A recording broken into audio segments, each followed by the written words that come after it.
Bueno, en primer lugar, muchísimas gracias por la invitación. Siempre es un placer venir a Aranzadi y a ver a viejos amigos. Y bueno, como siempre, hablando de malas noticias, comentaros un poco las últimas noticias, digamos, que tenemos sobre el tema de las enfermedades emergentes. Bueno, primero, muy brevemente, hablar de cuáles son las enfermedades emergentes y qué incidencia tienen los anfibios, aunque ya seguramente lo sabéis todos. Sabéis, lo acabamos de decir, que los anfibios es el grupo de vertebrados más amenazados. Aproximadamente el 40% de las 7.000 especies tiene algún grado de amenaza serio. Estamos hablando de que casi 200 especies podrían haberse extinguido en las últimas décadas. Y lo más importante, lo más preocupante, es que aunque la pérdida de hábitat y la destrucción del hábitat sigue siendo la amenaza global más importante, las enfermedades emergentes se están cada vez reconociendo más como la amenaza más preocupante, simplemente porque es una amenaza ante la que no tenemos todavía soluciones prácticas, como ahora veremos. Bueno, este es el enemigo número 1 de los anfibios, que también todos conocéis seguramente, es el hongo pitridio, Batrachochitum dendrobatidis. Estamos hablando de un hongo que se describió como especie y género nuevo en el año 1998, o sea, hace casi 20 años solo. Un hongo que tiene zoosporas con flagelo, que viven en el agua y que infectan a los anfibios.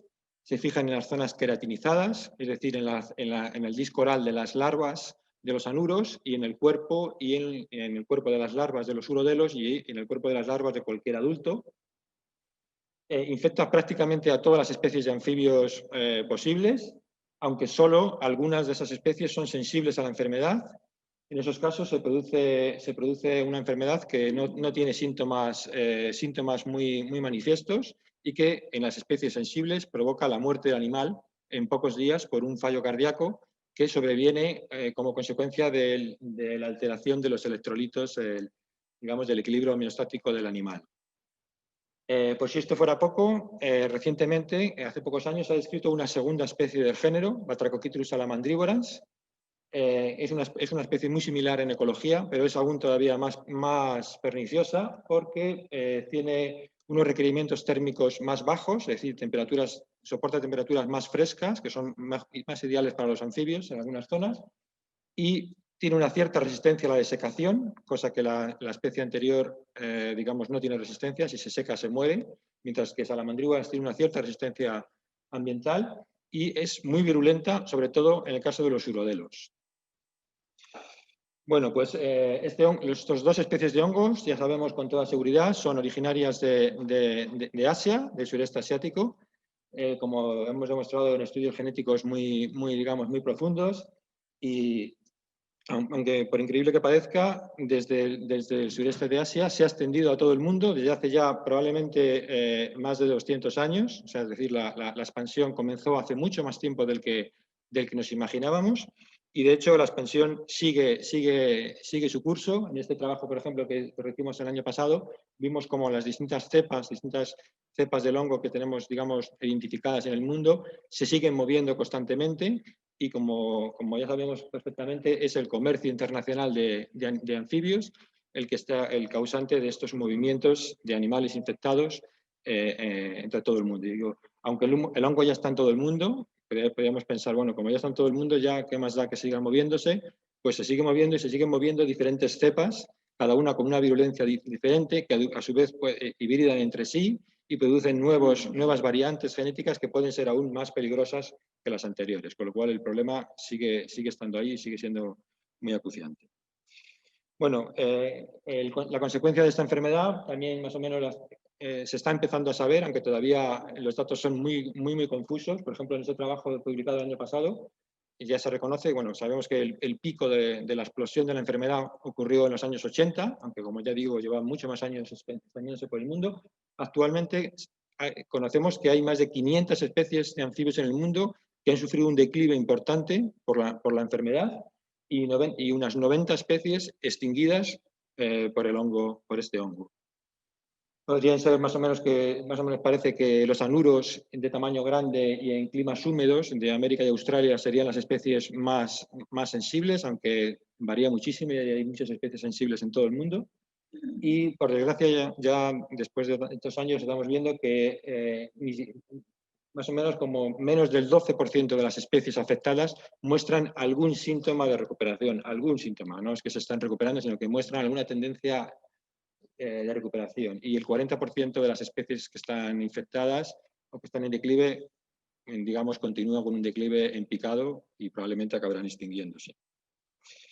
Bueno, pues este es el tema de los hongos. Aparte de los hongos tenemos otro problema más, que es el tema de los ranavirus. Ahora ya todos ya somos expertos en virus. Entonces, bueno, pues los anfibios tienen sus propios virus, que pertenecen a la familia Ireviridae. Son virus, bueno, cosaédricos de gran tamaño, con ADN doble cadena y una cápsula proteica. Y esos virus son capaces de infectar tanto a peces, anfibios y reptiles. Los peces son su reservorio habitual y, de hecho, estos virus se están expandiendo a través de las introducciones de peces que están infectados con estos virus y que no muestran ningún síntoma de enfermedad y se van expandiendo por todo el mundo. Y en los anfibios, en prácticamente cualquier especie de anfibio, esos virus producen síntomas muy, muy llamativos, al contrario que los hongos, producen hemorragias, necrosis de los órganos, tanto internos como externos, literalmente pierden trozos de cabeza, de boca, se le caen los ojos, pierden los extremos de las extremidades, digamos unos síntomas impresionantes. Muchas veces acompañados de infecciones bacterianas secundarias, que además complican un poco la diagnosis de la enfermedad.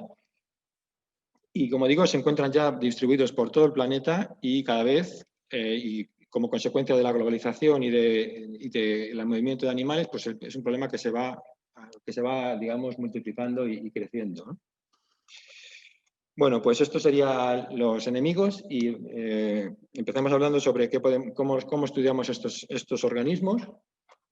En un primer lugar, se estudian técnicas muy típicas, muy básicas, de histología y microscopía, básicas. En el caso de los hongos quitrídeos, como veis arriba a la izquierda, ese es una lites obstétrica muerto por quitridiomicosis, no presenta ningún síntoma externo, nada que nos diga que hay, y para eso tenemos que recurrir al microscopio. En la imagen central, por ejemplo, podemos ver la boca de un ferreret, una lites muletensis, y esos puntitos que se ven en la izquierda son miles de zoosporas del hongo que están nadando a su alrededor.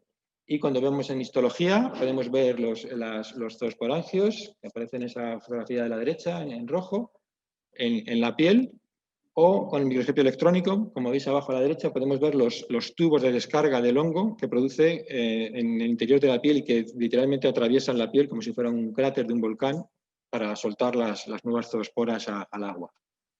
En el caso de los ranavirus, como os decía, pues presenta síntomas mucho más evidentes, como ese renacuajo de alites de Stettingham también que veis ahí con hemorragias. Pero bueno, se trata de una técnica muy básica, muy poco potente, digamos, muy costosa de tiempo, por lo que desde hace ya muchos años utilizamos técnicas moleculares para determinar la infección de estas enfermedades, concretamente PCR cuantitativo, que todo el mundo ya conoce lo que es una PCR cuantitativa. Utilizamos tejido, bien, por ejemplo, cortes de dedos o cortes de extremos de la cola de los anuros, o fundamentalmente torundas estériles, que simplemente con pasarlas por la piel de los animales infectados. Por ejemplo, abajo veis un animal infectado con ranavirus. Simplemente con la toma, con el hisopo estéril, podemos recoger bien zoosporas del hongo o bien viriones del virus.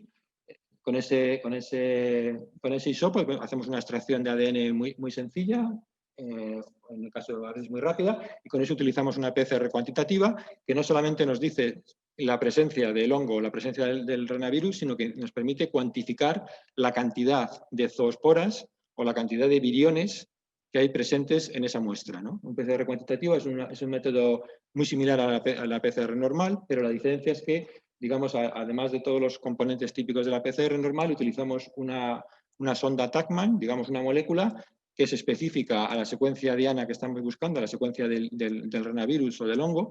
Esa molécula se pega en la hebra de ADN durante la PCR, durante la reacción en cadena de la polimerasa, y esa secuencia está marcada con un fluoróforo, una molécula fluorescente, de forma que cada vez que se duplica la hebra de ADN, esa molécula se rompe, el láser de la máquina lo lee y cuenta. Entonces, cada vez que se produce una reacción, el láser detecta y va apuntando un número, ¿no? De esta forma, tenemos lo que llamamos un PCR en tiempo real, porque en tiempo real estamos viendo en el ordenador cómo se está produciendo la PCR, cómo se están produciendo los ciclos de la PCR, cuántos, digamos, ahí podéis ver, por ejemplo, arriba a la derecha, pues veis las curvas de amplificación, cuando, digamos, abajo son los ciclos y en el eje de la Y estaría la intensidad de la luz que recoge el aparato, ¿no?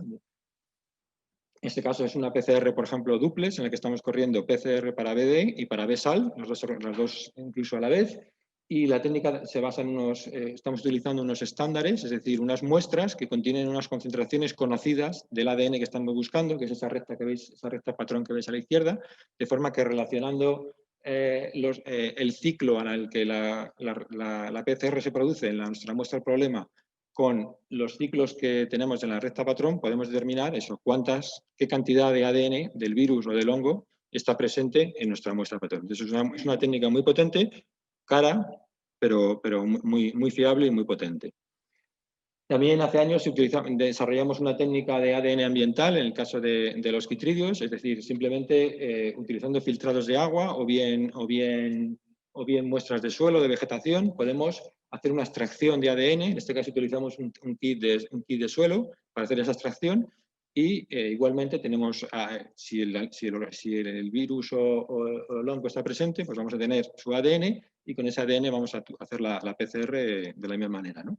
Ahí, por ejemplo, veis a la derecha, en el año 2007, cómo con esta técnica de ADN ambiental pudimos determinar concentraciones de zoosporas del hongo pitrídeo, en este caso en el macizo de Peñalara, en la Sierra de Guadarrama.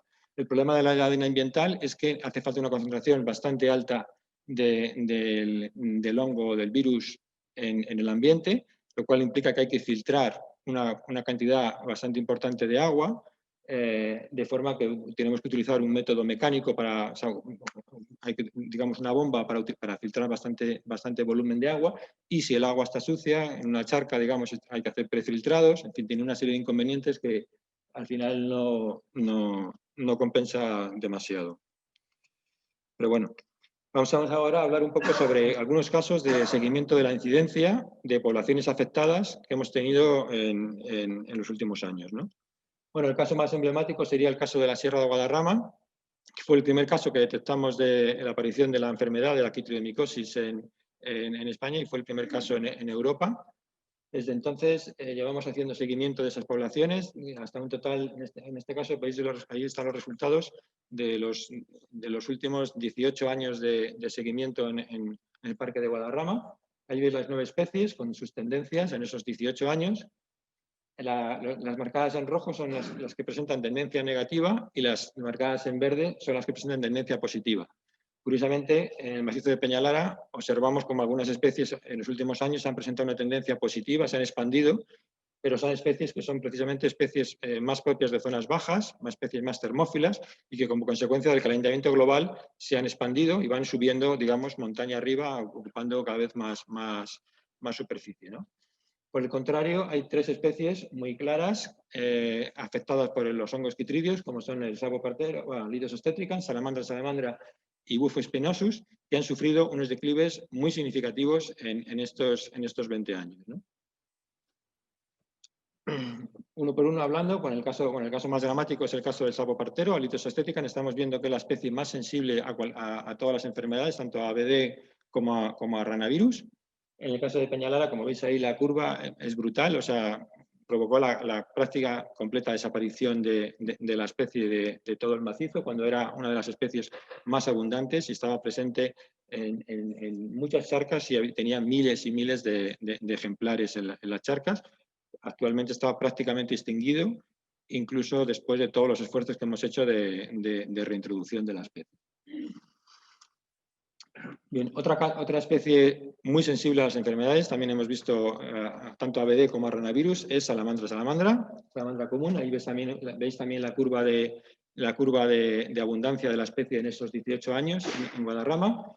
Y a la derecha veis la relación entre la prevalencia de la infección y la abundancia de las poblaciones. Es decir, claramente, a mayor prevalencia de la infección, la especie cada vez es menos abundante. En el caso de la salamandra, el problema es un poco más, el problema es un poco más complejo, porque en Peñalara utiliza tanto medios temporales como medios permanentes. Es el esquema que podéis ver abajo.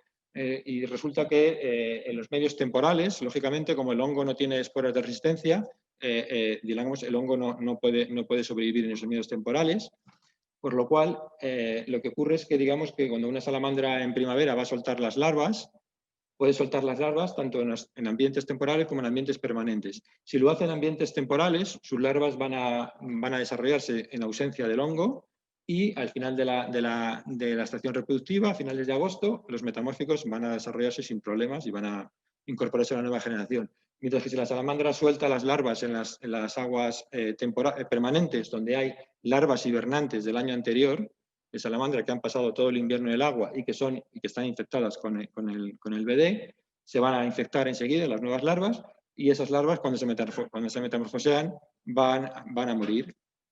Con lo cual, digamos que el efecto de la infección en la zona se va compensando entre las charcas temporales con las charcas permanentes y es un poco más complejo.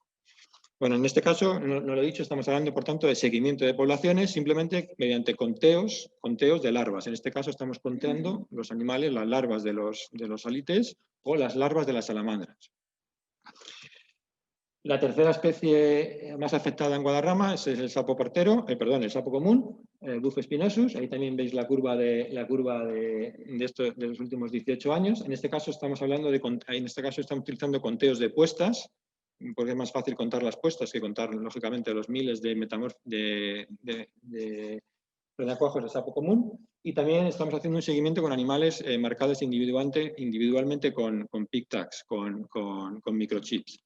Bueno, ahí ves, por ejemplo, como estos conteos de larvas, en este caso, estos conteos de puestas nos permitió, por ejemplo, hace ya muchos años, en el 2008, nos permitió documentar cómo la extinción del sapo partero provocó la expansión inicial del sapo común. En ese gráfico del medio podéis ver cómo a medida que el número de larvas de sapo partero fueron bajando año a año, el número de puestas de sapo común fue aumentando. Es decir, el sapo común inicialmente se expandió por la zona utilizando zonas donde antes estaba presente el sapo partero y que dejó libres, ¿no? Sin embargo, esta expansión inicial fue un boom inicial, digamos, hasta que empezó a sufrir también mortalidades muy serias de metamórficos debido al quitridio, ¿no? Al hongo quitridio. Y de hecho, por ejemplo, ahí a la derecha podéis ver los resultados de un trabajo con el seguimiento de animales marcados con microchip, en el que nos dice que precisamente en las charcas permanentes la incidencia de la enfermedad es muy alta y la tasa de crecimiento de la población es negativa. Es decir, la población va para abajo, que es lo mismo que veíamos cuando contábamos las puestas, ¿no?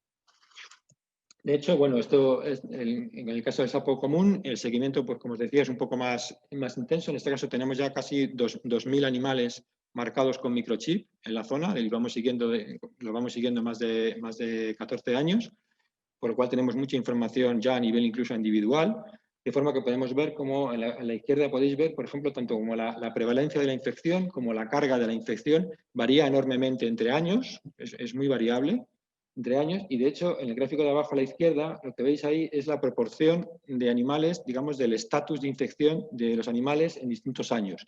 En verde serían los animales que no están infectados. En azul están los animales que estaban infectados el año anterior, pero que se limpiaron, o digamos que se limpiaron el presente año. En naranja, al contrario, los animales que estaban libres de la enfermedad el año anterior y que en el año en curso se infectaron. Y en rojo, los animales que estaban infectados el año anterior y siguen infectados. Es decir, resumiendo, el estatus de infección en el caso de los adultos de sapo común cambia de un año a otro. ¿Por qué ocurre esto? Bueno, pues ocurre esto porque también nos dimos cuenta, como veis en el gráfico del medio, en el que utilizamos radiotracking, es decir, animales marcados con radiotransmisores que vamos siguiendo en el estado, después en el periodo, digamos, de actividad, pues vemos que los animales pasan entre 2-3 días las hembras o varias semanas los machos en el agua, y es en ese momento cuando van a las lagunas a reproducirse cuando se infectan. Es decir, ahí se encuentran con las larvas, que os decía, las larvas hibernantes de salamandra que están infectadas, y en ese momento los adultos se infectan con el hongo. Sin embargo, cuando acaba la reproducción, esos días o semanas, según machos o hembras, abandonan el agua y pasan todo el verano, digamos, en medio terrestre, en unas condiciones bastante secas, y en ese momento la infección, todos los animales pierden la infección, todos los adultos pierden la infección. Después pasan un periodo de hibernación, que pueden estar, digamos, que según veis arriba a la derecha, también con animales marcados con termómetros bajo la piel. Arriba a la derecha podéis ver la temperatura interna del animal durante un año completo. Y vemos, por ejemplo, empieza la medición en la época de actividad, en mayo, junio, y la temperatura va bajando luego en septiembre, y vimos cómo pasan prácticamente 4 meses del año a temperaturas menores de 1 grado, pero en esas condiciones, digo, los animales estarían libres de la infección, incluso en esa temperatura, y sería el momento en el que vuelve a la charca al año siguiente, a la siguiente estación, cuando el animal se infectaría. Por lo tanto, en el caso de los adultos, esta infección se va ganando, se va perdiendo y no produce ningún tipo de... produce un coste, pero no produce la muerte del animal. Pero son los metamórficos, los animales, los sapillos en la charca, cuando se metamorfosean, los que se están muriendo y están haciendo que la tendencia de la población pues, sea negativa, como hemos visto. Bueno, otro caso, por ejemplo, muy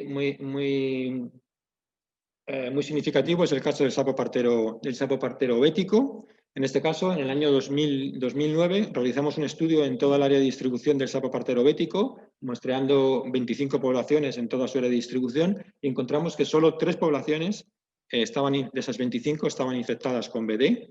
Curiosamente, las poblaciones que estaban infectadas con BD hace 10 años eran poblaciones que estaban en la tierra típica de la especie, por ejemplo, donde van todos los herpetólogos europeos a hacer fotos al bicho, y una población cercana, por ejemplo, a una estación biológica del CSIC en Doñana, donde van muchos investigadores a trabajar allí.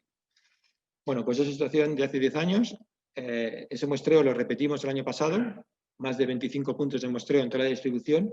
Como veis ahí en rojo, el número de poblaciones positivas aumentó drásticamente, es decir, hemos pasado del 10% de poblaciones infectadas hace 10 años a casi el 60% de poblaciones infectadas en la actualidad, y del 11% de ejemplares infectados a una prevalencia del 43%.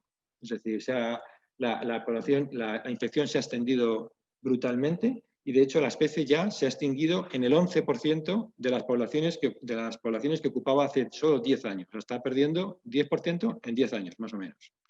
Con lo cual, si sigue así, la progresión es bastante evidente en qué puede acabar la situación, ¿no? Bueno, pues también otro caso muy típico, otro programa de seguimiento, digamos, a largo plazo que hemos hecho estos años es el caso de picos de Europa. Y bueno, y también y Galicia, que lo comentaré. En el caso de picos de Europa, hace eso, en el año más o menos, en el año 2004, ya no recuerdo muy bien, 2004, 2007, no estoy muy seguro. Detectamos el primer brote de arranavirosis, digamos, evidente en España. Y observamos que inicialmente se produjeron mortalidades masivas prácticamente de todas las especies presentes en el parque. Estamos hablando de un parque nacional en una zona de máxima protección, en unas áreas perfectamente conservadas y bien manejadas. Bueno, pues se produjeron mortalidades brutales fundamentalmente de sapo partero, de tritón alpino, también de salamandra, en fin, de todas las especies. Y inicialmente observamos unos declives acusadísimos, fundamentalmente en Aedes aesthetica y en Ichthyosauria alpestris, que prácticamente parecía que iban a producir la extinción de la especie en esos enclaves, ¿no? En el caso de Galicia también observamos un caso de arranavirosis muy importante en el embalse del Pontillón, en Pontevedra, y en ese caso con mortalidades de centenares y centenares de animales. Y bueno, esta situación, esto fue hace más de 10 años.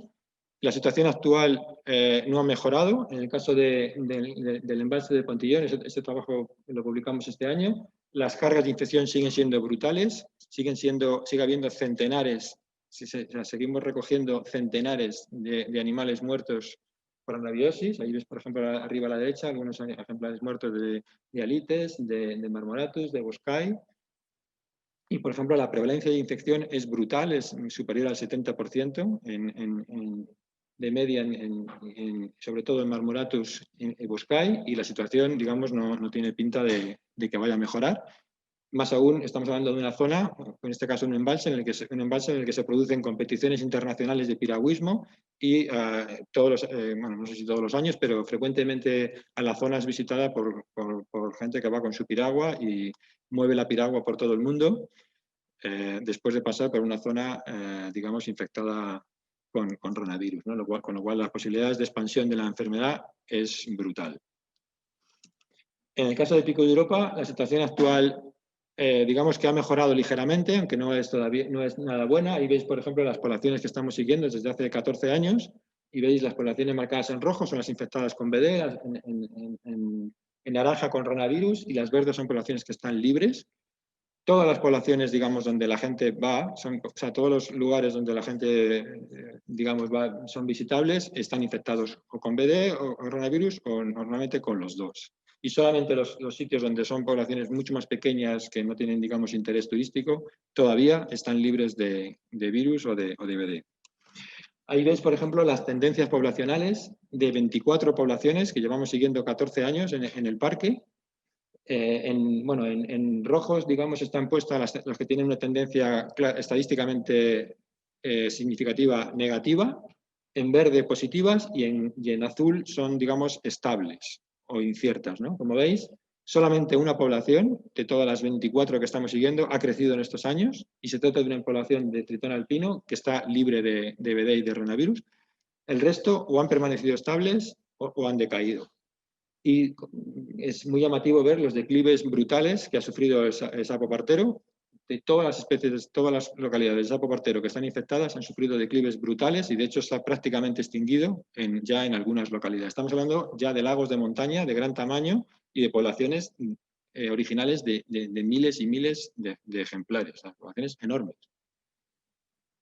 En el caso de salamandra pasa lo mismo. Las poblaciones de salamandra infectada también hemos observado prácticamente la desaparición de la especie como consecuencia del coronavirus, ¿no?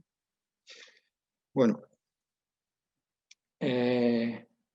pasando a otros organismos, el tema de Besal, como os decía, la nueva especie de hongo khitridio descubierta.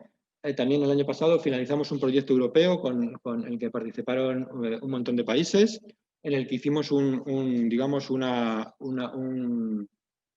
un sistema de alerta temprana, es decir, un muestreo sistemático en toda Europa para intentar detectar la presencia cuanto antes de Besal en nuevas localizaciones.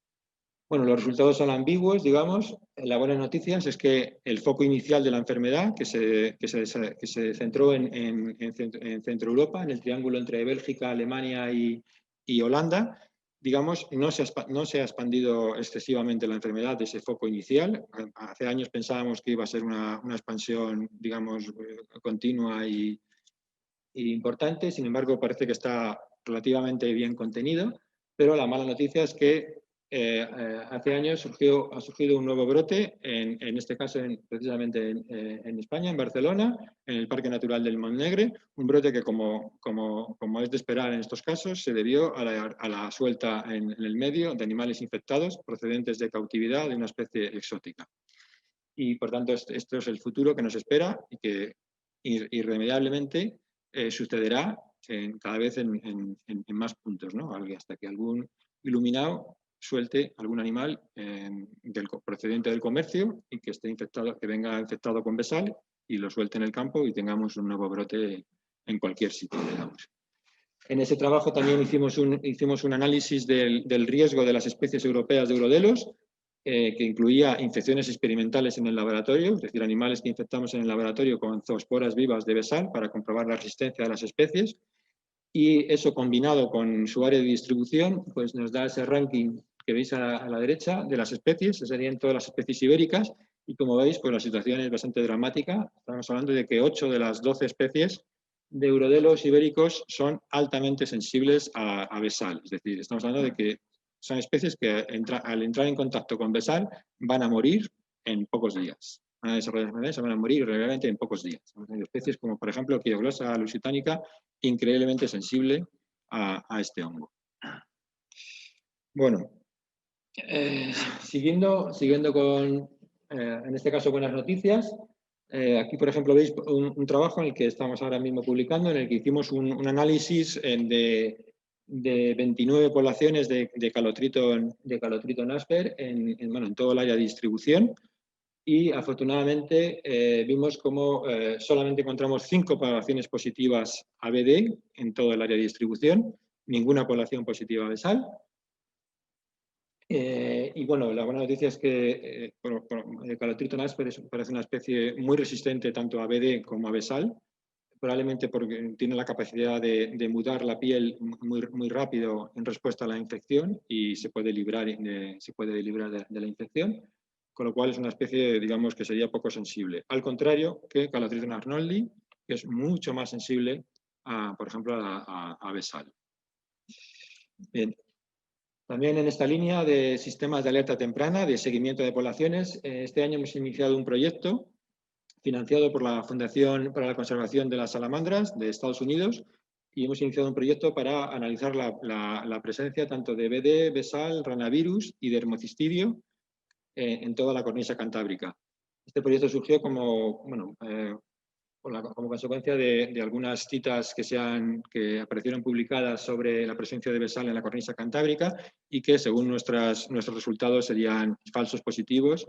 Y de momento, de todas las poblaciones analizadas, no hemos obtenido ningún animal infectado con Besal en toda la Cantábrica, ¿no? Bien. Otro trabajo que está actualmente en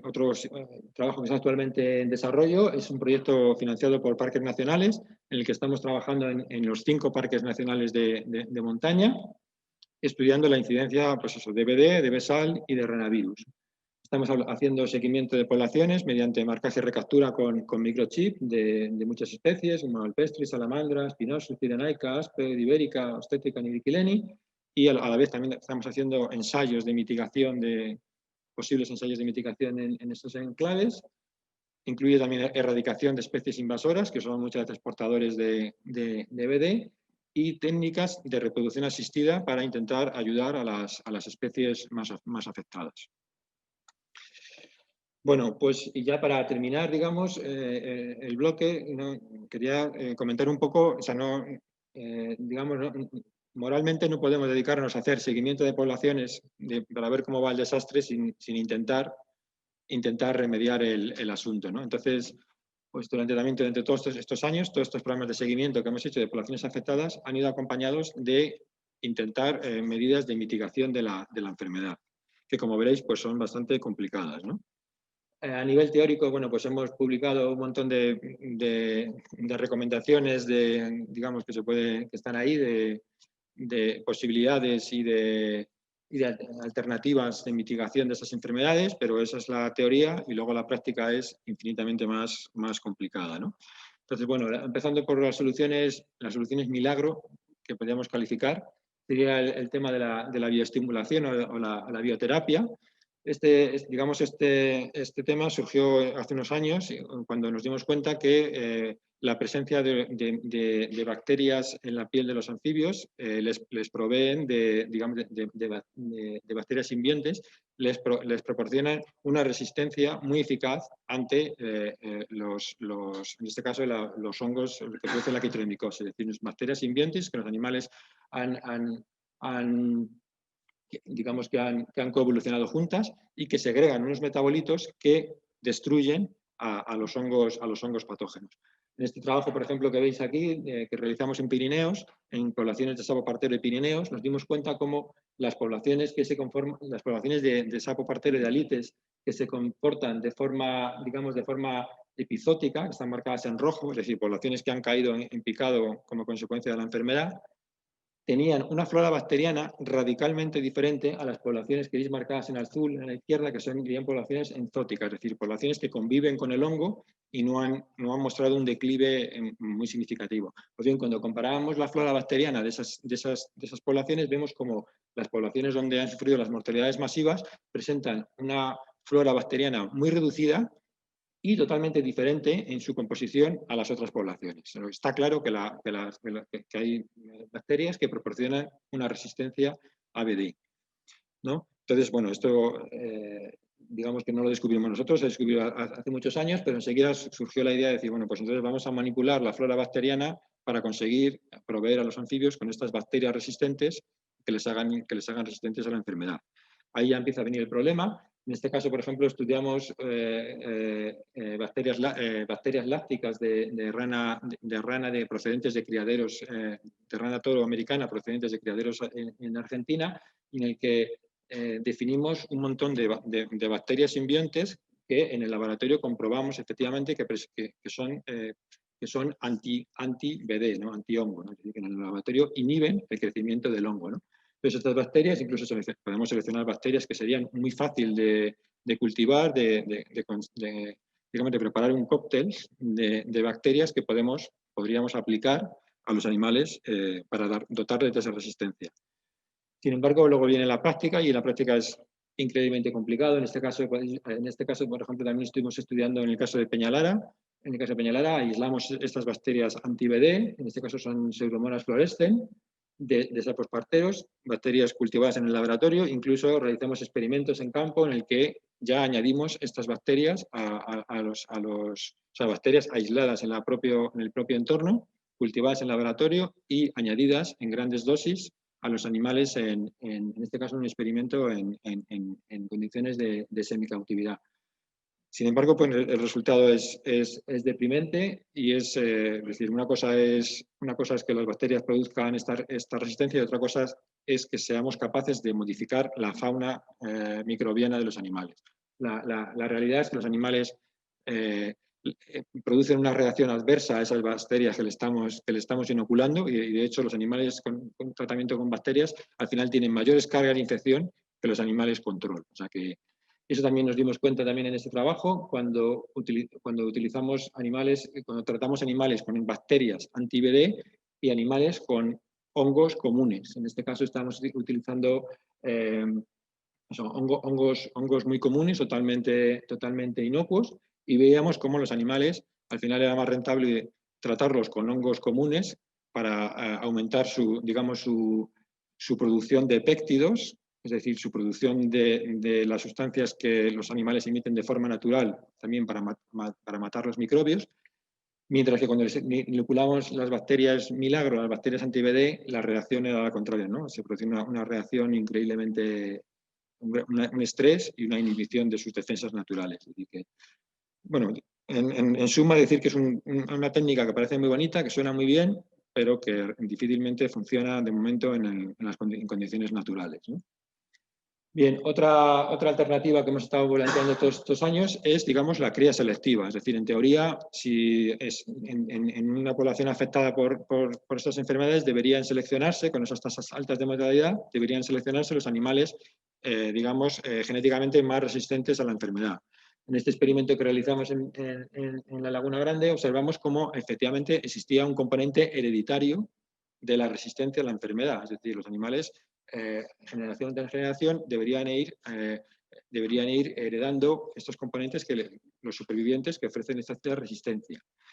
Sin embargo, este proceso parece que sería muy lento y, por tanto, sería fuera de la escala necesaria para recuperar las poblaciones. Y, de hecho, desde el año 2008 llevamos manteniendo una colonia cautiva de cría de sapo partero, de Peñalara, en el que hemos ido criando estos animales a partir de ejemplares que sobrevivieron de los pocos animales que sobrevivieron a la infección inicial.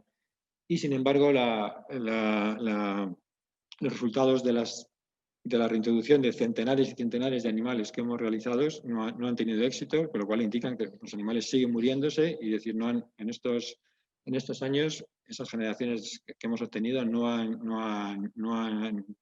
adquirido ningún tipo de resistencia, por desgracia. En fin. Otro procedimiento que también bueno, está ahí es el tema de lo que llamamos terapia térmica. O sea, no lo he dicho, pero el crecimiento de este hongo está muy relacionado con la temperatura y las temperaturas altas inhiben el crecimiento del hongo. Por lo tanto, desde hace ya muchos años, desde el 2002, comprobamos cómo los animales infectados con los hongos, cuando eran sometidos a temperaturas superiores de 30 grados, reducían notablemente su carga infectiva aunque no conseguían limpiarse en totalidad, pero sí reducían completamente su carga infectiva. De hecho, animales prácticamente moribundos, medio muertos, cuando son tratados a temperatura de 30 grados, se pueden recuperar, pero ya digo, si ese animal vuelve otra vez a temperaturas normales, va otra vez a desarrollar la enfermedad. Por ejemplo, esto nos sirve, por ejemplo, en el caso de nuestra colonia cautiva, nos sirve, por ejemplo, para mantener a los animales a temperaturas altas y de esta forma, incluso en el caso de que estuvieran infectados, inhibir el crecimiento del hongo.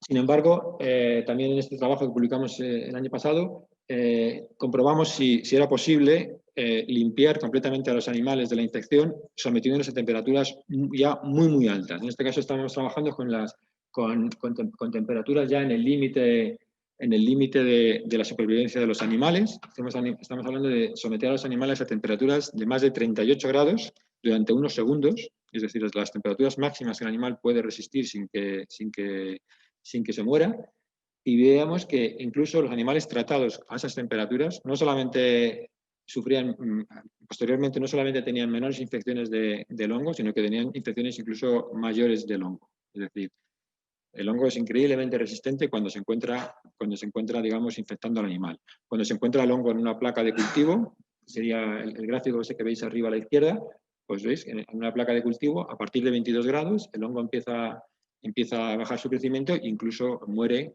aproximadamente a 26-27 grados. Sin embargo, en el cuerpo del animal, incluso a 38 grados, no es capaz de matar al hongo. Pues bien, digamos, la historia del tema de la temperatura es que temperaturas muy pequeñas pueden producir cambios muy diferentes, ¿no? Ahí, por ejemplo, a la izquierda podéis ver unos resultados que tuvimos en el caso de Ferreret, de Alites moletensis, en Mallorca. En este caso tenemos dos poblaciones, una marcada en azul y una marcada en rojo. Son dos poblaciones que estaban infectadas con el hongo. Y como veis, la población azul, desde que sufrió la entrada del hongo, está marcado con esa flecha, empezó a decaer, a caer y prácticamente estaba al borde de la extinción. Y sin embargo, la población roja, pese a estar infectada, en el mismo periodo no hacía más que crecer y crecer. Estamos hablando de dos poblaciones que están alejadas a menos de 1 kilómetro una de otra, ¿no? Al principio, bueno, pues ¿cómo es posible que la respuesta sea tan diferente en dos poblaciones tan sumamente cercanas de la misma especie, ¿no? Bueno, pues si veis en el gráfico de abajo, eso es la temperatura del agua recogida con un data logger en las charcas donde se encuentran esas poblaciones. La población azul, la población que está que estuvo al borde de la extinción, tiene una temperatura más o menos constante, es un GOR, digamos, una poza que está en el torrente a la sombra, y tiene una temperatura constante de entre 18 y 20 grados todo el año. Una temperatura ideal para el crecimiento del hongo. Y sin embargo, la población roja es una población que tiene unas charcas expuestas totalmente al sol y que en verano sufre picos brutales de calor de más de 30 grados. Bueno, pues esa diferencia de temperatura en el verano en el agua hace que los renacuajos, al metamorfosearse, vayan a morir o vayan a sobrevivir. Entonces, y explica cómo una población crece y otra decrece pese a estar infectadas. Es decir, las condiciones ambientales son claves para el desarrollo de la enfermedad. Entonces, basándonos en esa teoría, se nos ocurrió proponer un método de establecer, digamos, puntos de calentamiento, micropuntos de calentamiento donde los animales podían elevar la temperatura corporal con unos grados más e inhibir el crecimiento del hongo, ¿no? Entonces, estábamos proponiendo la utilización de sistemas de calefacción puntuales en algunos medios y que podrían ser utilizados por los animales para elevar un poco su temperatura y librarles del hongo, ¿no? Bueno, digamos una idea un poco loca, ¿no? Otra alternativa también que hemos probado y que tampoco ha resultado excesivamente interesante es el control de hospedadores, ¿no? Sabemos que lo típico ante una enfermedad infecciosa, lo más fácil es, bueno, lo que vulgarmente se dice como que muerto el perro se acabó la rabia, ¿no? Si controlo el número de hospedadores, voy a reducir la infección, ¿no?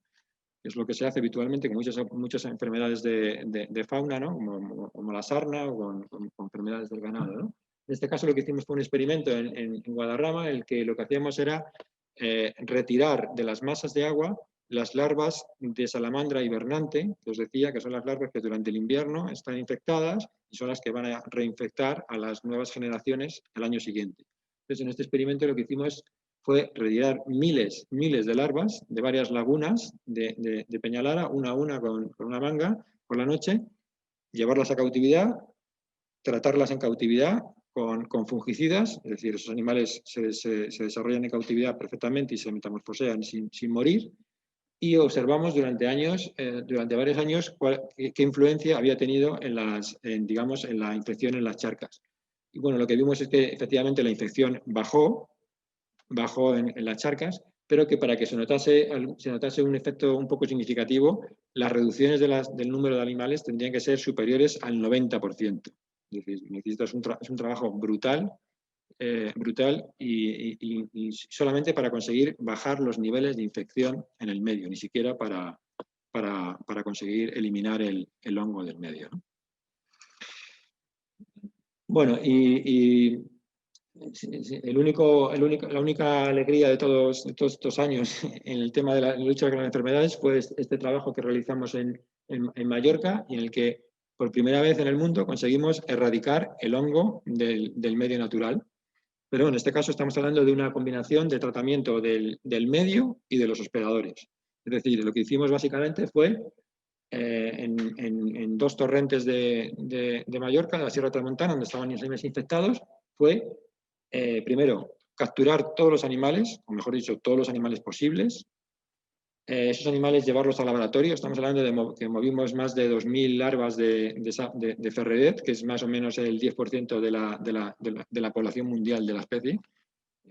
Como veis, a veces ayudados con helicópteros y a veces en mochilas a la espalda. Estamos hablando de zonas increíblemente complicadas que hay que bajar con material de escalada. Entonces, retiramos los animales, secamos las pozas con mangueras, con bombas de gasolina, con cubos, como se puede.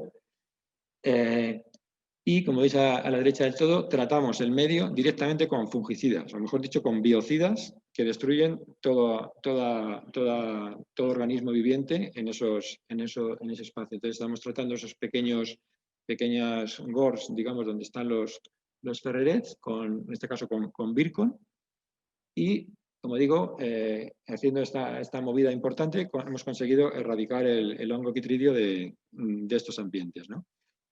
Como os digo, es el único caso en el mundo y de hecho tuvo mucha repercusión, y evidentemente es un caso muy poco extrapolable a otras condiciones, porque estamos hablando de unas condiciones muy especiales en Mallorca, en el que estamos un torrente con agua, con unos pequeños gors que se mantienen en verano en un ambiente totalmente seco, en un secarral, digamos, en el que el hongo está totalmente ausente, ¿no? Con lo cual es un método que es difícilmente aplicable a otros ambientes que no sea algo parecido, ¿no?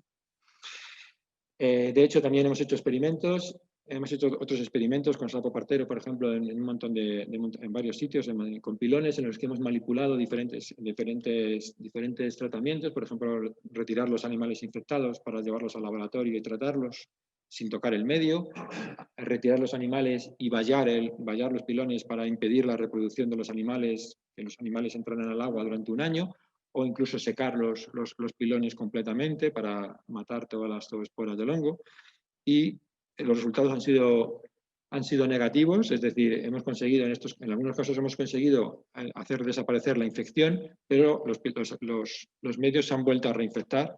En el plazo de 3 años se han vuelto a reinfectar. Es decir, desgraciadamente, si no utilizamos biocidas importantes que podamos aplicar al medio, las probabilidades de destruir los patógenos son muy, muy bajas. Así que digamos que, en conclusión, la medida más efectiva para controlar las enfermedades sigue siendo la información. Es decir, la información, que la gente sepa que existen estos patógenos, que la gente entienda cómo se extienden, que somos nosotros los que estamos extendiendo nuestros patógenos. Entonces, bueno, pues por ejemplo en Picus de Europa pues hemos desarrollado folletos y carteles indicativos para la gente. En Mallorca conseguimos del gobierno mallorquí que mediante una ley que cerrase directamente al público los barrancos infectados con BD para que no se dispersase el hongo a otros barrancos cercanos. El año pasado, con el proyecto europeo, hemos hecho una serie de recomendaciones que incluyen directamente la prohibición de la venta de eurodelos en toda Europa. Es decir, las únicas medidas, probablemente no salga adelante, evidentemente, pero que son las únicas medidas que podrían funcionar. Y sí, como digo, informar a la gente. Ahí ves, por ejemplo, algunos de los materiales que hemos desarrollado dentro de este proyecto europeo y que están disponibles en la página web del proyecto sobre los síntomas de la enfermedad, sobre los posibles métodos de desinfección, tanto en el trabajo de campo, fundamental en el caso de nosotros, de los herpetólogos, que somos los primeros que estamos yendo de un sitio para otro y que podemos ser los portadores de estas enfermedades, y también incluso la desinfección de maquinarias agrícolas, es decir, grandes maquinarias, etcétera. Y bueno, ya por último, decir que también nos falta todavía mucha información sobre todos estos patógenos. Por ejemplo, el año pasado hicimos un estudio en el que analizamos la incidencia del cangrejo rojo americano en la expansión del hongo y vimos cómo efectivamente el cangrejo rojo es un reservorio de infección, es decir, el hongo es capaz de crecer en el digestivo del cangrejo, y vimos como en Doñana, en el Parque Nacional de Doñana, las zonas con cangrejo, los anfibios que vivían en zonas con cangrejo presentaban mayores cargas de infección y mayor prevalencia de infección que los animales que vivían en charcas sin cangrejo. Es decir, esto es un ejemplo y puede haber otros muchos reservorios, digamos, ambientales donde el hongo puede estar presente. O, por ejemplo, en ese trabajo que está actualmente en prensa, fue un trabajo en el que calculamos el número reproductivo básico, ¿no? Que el famoso R0, que ya todo el mundo sabe con el tema del coronavirus, pues calculamos el R0 para todas las especies presentes en varias charcas en el Parque de Picos, para todas las especies y para todos los estadios. Y, por ejemplo, podemos ver cómo son algunos estadios concretos y algunas especies concretas los que tienen un R0 muy alto. Es decir, esto quiere decir que si somos capaces de tratar solamente, en teoría, con tratar solamente esos estadios de esas especies, tratarlos en cautividad con fungicida, pues, en teoría podríamos acabar con toda la infección de la charca, ¿no? Lo cual simplificaría un poco el problema, ¿no? Y bueno, ya para terminar y conclusiones, pues deciros que con estos 20 años de información que tenemos, podemos decir que el efecto de las enfermedades emergentes es brutal, o sea, es un efecto muy severo y sobre todo persistente. En un periodo de 20 años, las poblaciones, muchas de las poblaciones no se recuperan. Segundo, decir que es fundamental hacer un seguimiento también de poblaciones sanas, es decir, un sistema de seguimiento de alerta temprana para intentar descubrir cuanto antes nuevos brotes de la enfermedad y que se puedan atajar, ¿no? Y en tercer lugar, también decir que toda la información de seguimiento está muy bien y es muy necesaria, pero que no podemos restringirnos a eso, sino que tenemos que intentar seguir investigando en mitigación, que es lo que actualmente, o por desgracia, se sigue haciendo muy poco, ¿no? Es muy poco rentable dedicarse a hacer estos experimentos que tardas años y que tienen resultados negativos que luego no te los publica nadie, ¿no? Pero son, digamos que es la única alternativa que tenemos, seguir investigar en nuevos métodos que puedan hacer desaparecer esas enfermedades, ¿no? Y eso es todo, pues gracias.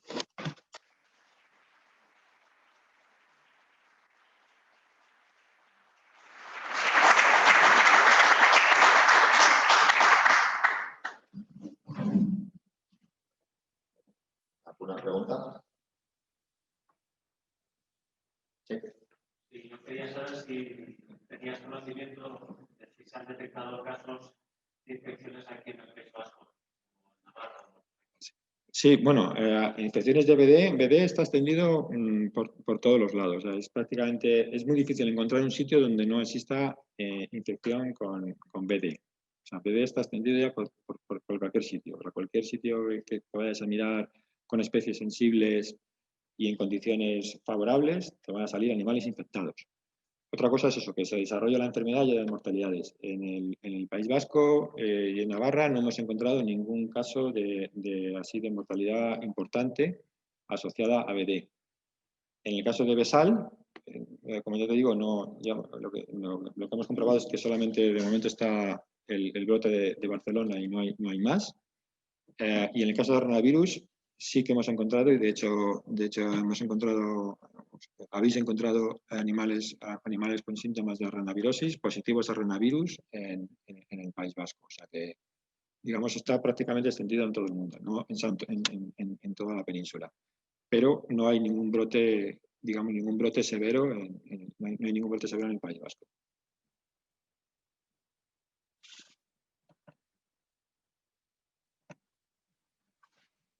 par de preguntas. ¿Las zonas más elevadas son las que tienen mayor riesgo o no tienen por qué? O Sí, sí, las zonas, sí. o sea, por ejemplo, en el contexto de esta zona, de cara a esa prevención, ¿no? O sea, esa Sí. detección temprana sería lo más interesante. Podrían ser las zonas, por ejemplo, por encima de 1000 metros o no sé. Sí, o sea, en el caso de BD, en el caso de BD, eso, en el caso de BD es muy claro la influencia de la temperatura. A temperaturas más frescas, o sea, digamos, es un tema parece un poco contradictorio, pero no lo es, ¿no? Es decir, el hongo crece a temperatura, en una placa de cultivo el hongo crece a temperaturas óptimas de 18 grados. Con lo cual dices, bueno, a temperaturas más frescas el hongo no muere, pero tiene un crecimiento más bajo. Sin embargo, lo que pasa en el campo es que los animales, cuando tengan una temperatura más baja, tienen unas defensas menos activas. Es decir, los animales están un poco inmunodeprimidos. Entonces, a temperaturas más bajas, el hongo al final crece más en los anfibios, ¿no? Entonces, hay una relación clarísima de altitud e incidencia de BD. Entonces, más o menos a partir de 1500 metros, esa incidencia empieza a ser ya importante. Entonces, sí, las zonas altas siempre son las que donde va a haber posibles casos de quitridomicosis, sin ninguna duda. O las zonas frescas. A veces pueden ser zonas bajas, pero pueden ser de aguas muy frías, ¿no? Por otro lado, en el caso de los ranavirus, el ranavirus hemos visto que no tiene ninguna relación con la altitud. El ranavirus puede infectar a cualquier altitud, puede ser en cualquier medio. Y que son precisamente generalmente son los medios que tienen algún tipo de alteración, algún tipo de impacto, por ejemplo, contaminación, o sea, digamos, en zonas donde los animales están estresados con alguna situación ambiental, donde el ranavirus produce esa incidencia, ¿no? Otra cosa también es el tema del aislamiento de las poblaciones. También hemos visto que las poblaciones más aisladas, como es lógico y es de esperar, las poblaciones más aisladas, las poblaciones más de montaña, más relictas, son más sensibles a las enfermedades, porque lógicamente son enfermedades son poblaciones que tienen un menor flujo génico y que pueden tener menos defensas, digamos, naturales. Con lo cual, al final es eso, las zonas altas y más recónditas son al final las que más sufren mortalidades evidentes. No te lo comentaba porque luego en la mesa ya hablaremos de cómo se podría hacer esa detección temprana y el papel que pueden jugar los guardas, ya que están en el terreno. Igual una opción podría ser buscar en qué zonas igual habría que prestar más atención o un poco más o menos. Sí, además. Claro, decía por eso, eso. Sí. A ver, y luego una curiosidad, en algún modo has comentado el tema de los deporticidios, pero lo has pasado un poco por... Sí, lo he pasado muy rápido, sí. Lo digo porque aquí han aparecido algunos casos y la verdad no sabemos si puedes adelantarnos un poco si es una enfermedad tan violenta como esta, no tanto. Sí. Bueno, la verdad es que tenemos muy poca información de democistidio a nivel del impacto en las poblaciones. No sabemos, o sea, de hecho, bueno, el año pasado publicamos un caso de triple coinfección de un helveticus que tenía BD, ranavirus y dermocistidio, ¿no? O sea que, digamos, todo esto encima se puede combinar a su vez, ¿no? Y efectivamente, todos los casos de dermocistidio que yo he conocido son en el norte. Son fundamentalmente en helveticus, en rana pirenaica. Nosotros en helvéticos hemos visto, pero en zonas muy diferentes y sí, la verdad son que muy distantes. sí, la verdad y que puntualmente luego vas a esas exacto. chacas y cogiendo muchos ejemplares no vuelves a verlo. Entonces, Sí. no sé si es un proceso más... Efectivamente, por lo que sabemos es así, o sea, afecta a algunos ejemplares, muy llamativo, hay ejemplares que están totalmente parasitados, increíblemente parasitados, pero en la misma población no parece que afecte a muchos ejemplares y desde luego no se ven efectos así inmediatos sobre la población, que sepamos.